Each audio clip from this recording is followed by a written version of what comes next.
कक्षा 12 फिजिक्स का बहुत ही महत्वपूर्ण टॉपिक वैद्युत क्षेत्र की तीव्रता, जिससे क्वेश्चन लगातार आया है, बार बार आया है और आगे भी आएगा।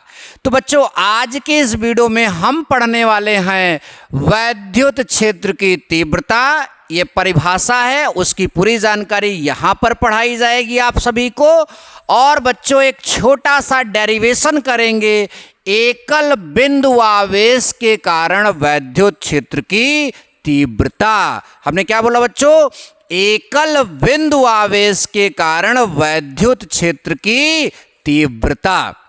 चलिए वीडियो की शुरुआत करते हैं। मेरा अंदाज पसंद जरूर आएगा, इतना मुझे अपने पर विश्वास है और तुम्हारे ऊपर तो मैं पहले से ही विश्वास किया था। तो स्टार्ट करते हैं आज की ये प्यारे सा जो है क्लास। ठीक, देखिए आपका हेडिंग है वैद्युत क्षेत्र की तीव्रता। उसके लिए आप सभी को ये सूत्र देखना है। इसी सूत्र से पूरा जो परिभाषा में यहाँ पर लिखा जाएगा वो इसी सूत्र से आएगा। वेक्टर ई जो है ये वैद्युत क्षेत्र की तीव्रता है, और ये एफ जो है वो वैद्युत बल है, और ये Q0 जो है वो परीक्षण आवेश है। बच्चों, इसी परीक्षण आवेश पर लगने वाले बल को वैद्युत क्षेत्र की तीव्रता कहते हैं। हमने क्या बोला बच्चों? इसी परीक्षण आवेश पर लगने वाले बल को हम लोग क्या बोलते हैं? वैद्युत क्षेत्र की तीव्रता। अब बच्चों, आपने अगर पढ़ा होगा तो आपको इतना मालूम है कि जो आवेश होता है, अगर वो सूत्र में नीचे लिखा है कोई भी चीज़ तो उसको एक लेते हैं। तो डेफिनेशन एक्चुअल में क्या होगी? इस तरह से लिखेंगे, वैद्युत क्षेत्र में स्थित, क्या बोला हमने?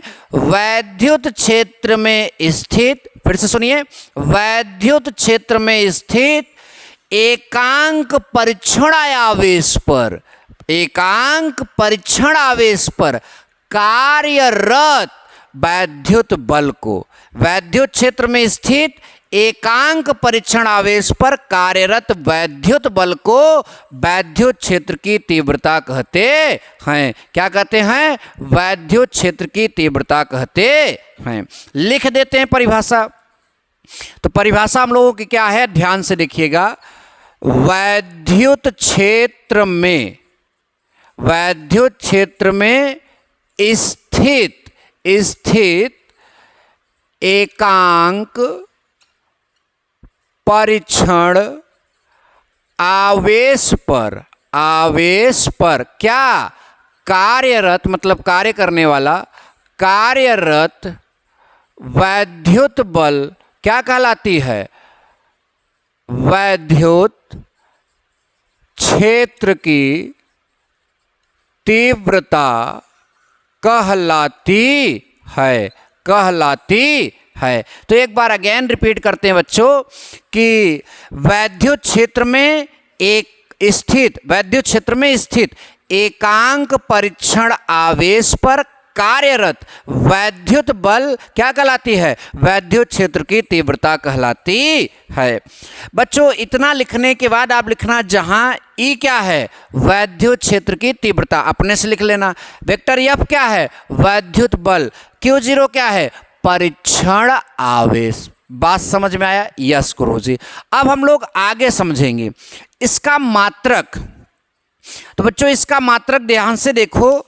आपका इसका मात्रक ज्ञात करना वैद्युत क्षेत्र की तीव्रता का। तो इसके सामने क्या है? आपका बल। बल को हम लोग हमेशा से जानते हैं न्यूटन होता है। तो वैद्युत क्षेत्र की तीव्रता का मात्रक न्यूटन। ये जो बटा है इसको हम लोग प्रति लिखते हैं ऐसे, तो न्यूटन प्रति। आवेश का मात्रक क्या होता है बच्चों? कूलाम। तो इसका मात्रक बनेगा न्यूटन प्रति कूलाम। ठीक बच्चों, इसका एक अन्य मात्रक होता है, इसका एक अन्य मात्रक होता है, उसको आप याद कर लेंगे ऐसे। इसका एक अन्य मात्रक होता है वोल्ट प्रति मीटर। क्या होता है? वोल्ट प्रति मीटर। विभव में हम बता देंगे, जब विभव टॉपिक लाएंगे तो इसको हम फिर से वहां पर एक बार इस मात्रक को समझा देंगे। तो इसका मात्रक होगा न्यूटन प्रति कूलाम या वोल्ट प्रति मीटर। बहुत बढ़िया, समझ में आया। बीमी सूत्र इसका निकालना है तो बल का पता होना चाहिए, आवेश का। बल का बीमी सूत्र होता है बच्चों M L T minus two, बल का बीमी सूत्र M L T minus two. आवेश का बीमी सूत्र क्या होता है? A T. आवेश का बीमी सूत्र क्या होता है? A T. तो देखो यहाँ यम है लिख दो, यहाँ यल है लिख दो, टी पर घात यहाँ पर एक है, ऊपर जाएगा तो माइनस एक और होगा, और ये माइनस दो कितना हो जाएगा? माइनस तीन। ए पर घात यहाँ पर प्लस है, ऊपर जाएगी माइनस में, तो ए पर घात माइनस एक। तो बच्चों इस तरह से हमारा जो है वैद्युत क्षेत्र की तीव्रता का बीमी सूत्र आया M L T minus three ए माइनस वन वैद्युत क्षेत्र की तीव्रता का बीमी सूत्र। प्रकृति में बात करें बच्चों तो ये एक ऐसी राशि है, ये सदिश राशि है। वैद्युत क्षेत्र की तीव्रता एक सदिश राशि है। अच्छा बच्चों, अब बात करते हैं दिशा। तो भैया वैद्युत क्षेत्र की दिशा जो है आवेश पर कार्यरत वैद्युत बल की दिशा में, ठीक। तो मैं यहाँ पर लिखूंगा आवेश पर कार्यरत किसकी दिशा में? वैद्युत बल की दिशा में, वैद्युत बल की दिशा में। यानी आवेश पर जो बल कार्य करेगा उस बल की दिशा में जो है किसकी दिशा मानी जाएगी? वैद्युत क्षेत्र की तीव्रता की दिशा। अगर बच्चों धनावेश के कारण आप वो तीव्रता निकाल रहे हो तो वो उससे दूर की ओर होगी, और ऋणावेश के कारण तीव्रता की दिशा निकाल रहे हो तो वह उसकी ओर होगी। बहुत बढ़िया गुरुजी, मज़ा आया।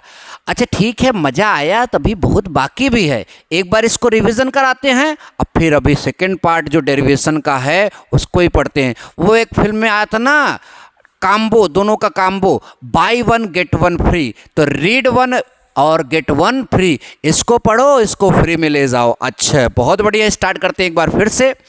हेडिंग क्या है हमारा? वैद्युत क्षेत्र की तीव्रता। अच्छा, वैद्युत क्षेत्र की तीव्रता में हम क्या पढ़ने जा रहे हैं? हम पढ़ रहे हैं, अभी बताया आपको, वैद्युत क्षेत्र में स्थित एकांक परीक्षण आवेश। कैसा? एकांक परीक्षण आवेश पर कार्यरत वैद्युत बल। ये जो वैद्युत बल है वो क्या कहलाती है? वैद्युत क्षेत्र की तीव्रता कहलाती है। इसमें ई क्या है? वैद्युत क्षेत्र की तीव्रता। यब क्या है? वैद्युत बल। Q0 क्या है? परीक्षण आवेश। अच्छा बहुत बढ़िया। मात्रक क्या निकला? इसका न्यूटन था, इसका कूलाम था, न्यूटन प्रति कूलाम। एक मात्रक और होता है वोल्ट प्रति मीटर। बीमी सूत्र इसका mlt माइनस टू था, इसका AT था। सॉल्व करने पर mlt माइनस थ्री ए माइनस वन। प्रकृति कैसी राशि है? सदिश राशि है। दिशा आवेश पर कार्यरत वैद्युत बल की दिशा में इसकी दिशा होती है। अच्छा, बात तो आपको पूरा समझ में आया होगा। अब जो है हम लोग पढ़ेंगे एकल बिंदु आवेश के कारण क्या? वैद्युत क्षेत्र की तीव्रता। ये एक डेरिवेशन है, थोड़ा और ध्यान से सहज होकर समझिए बच्चों। एकल बिंदु आवेश हमारे पास यहां पर है प्लस Q। इसी के कारण कुछ दूरी पर, मतलब R दूरी पर हमको क्या ज्ञात करना है? वैद्युत क्षेत्र की तीव्रता। एकल बिंदु आवेश के कारण R दूरी पर हमको क्या ज्ञात करना है? वैद्युत क्षेत्र की तीव्रता। बहुत बढ़िया। तो इसके लिए क्या करना है? तीव्रता ज्ञात करने के लिए, देखो तीव्रता ज्ञात करने के लिए क्या पता होना चाहिए? बल। तो भैया जो तीव्रता ज्ञात करोगे वहां एक परीक्षण आवेश होगा और उसी के ऊपर बल लगेगा और वही बल तीव्रता बन जाएगी। तो इसलिए इस आवेश से R दूरी पर बिंदु P पर हमने क्या रख दिया? एक परीक्षण आवेश Q0। क्या रख दिया? एक परीक्षण आवेश Q0। अब मान लिया कि ये पूरा जो आपका सिस्टम है एक मतलब कि माध्यम में स्थित है, और आपने पढ़ाई किया होगा तो आपको मालूम है जब माध्यम में स्थित होता है तो उसका परावैद्युतांक होता है, और वो परावैद्युतांक कैपिटल K होता है। अच्छा ठीक है, सबको समझ में आया। तीव्रता निकालने के लिए क्या निकालना होगा? बल। यानी यहां पर जो है कूलाम के नियमानुसार Q0 यानी परीक्षण आवेश पर कार्यरत वैद्युत बल निकालेंगे सबसे पहले। तो हम यहाँ पर लिखेंगे कूलाम बल, उस इन्हीं के फार्मूले से निकलता है। कूलाम के क्या नियमानुसार? कूलाम के नियमानुसार। भैया एकरे बाद का लिखेंगे? एकरे बाद लिखेंगे परीक्षण आवेश। परीक्षण आवेश Q0 पर क्या कार्यरत कौन सा बल? वैद्युत बल। अब भैया कूलाम ने क्या बताया था उसको हमने पहले से बता दिया, आप जाकर सर्च करके मेरे चैनल का नाम डालकर वहां पर देख लीजिए। कूलाम ने जो वैद्युत बल का फार्मूला बताया बच्चों, उन्होंने बताया F बराबर 1/4πε0। चूंकि आवेश माध्यम में स्थित है तो इसलिए यहां पर आवेदुतांक कैपिटल के इनटू जो है पहला आवेश Q1 Q2 होता था, यहां पर Q, और दूसरा आवेश Q0 बटा यहां से यहां तक की दूरी का स्क्वायर। बहुत बढ़िया, बात तो समझ में आया। तीव्रता लाने के लिए बल के नीचे परीक्षण आवेश होना चाहिए, तो ये परीक्षण आवेश आपको पता है किधर आएगा, तो इसके नीचे चला जाएगा। तो या करके लिखेंगे F बटा क्या Q0 बराबर हमारा निकल कर आएगा 1/4πε0 कैपिटल के इंटू ये नीचे चला गया तो आपका बचेगा क्या Q बटा स्मॉल r स्क्वायर। अब आपको मालूम है यहां पर लिखोगे क्या, वैद्युत क्षेत्र की तीव्रता, वैद्युत क्षेत्र की तीव्रता की परिभाषा से, वैद्युत क्षेत्र की तीव्रता की परिभाषा से। भैया क्या लिखोगे उसकी परिभाषा से?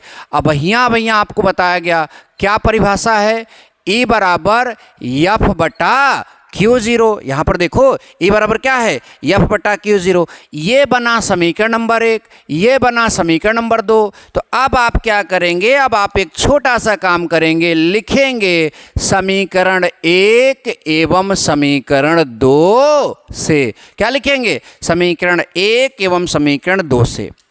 इसमें क्या है, F बटा Q0, यहाँ भी F बटा Q0 है। F बटा Q0 बराबर क्या है, E, तो यहाँ पर क्या रख देंगे E, तो हमारा आएगा E is equal to 1/4πε0 capital K into Q बटा R स्क्वायर। तो ये हमारे पास जो है इस आवेश से r दूरी पर स्थित, मतलब एकल आवेश एक आवेश के कारण r दूरी पर स्थित वैद्युत क्षेत्र की तीव्रता का फार्मूला 1/4πε0 इंटू Q बटा R स्क्वायर।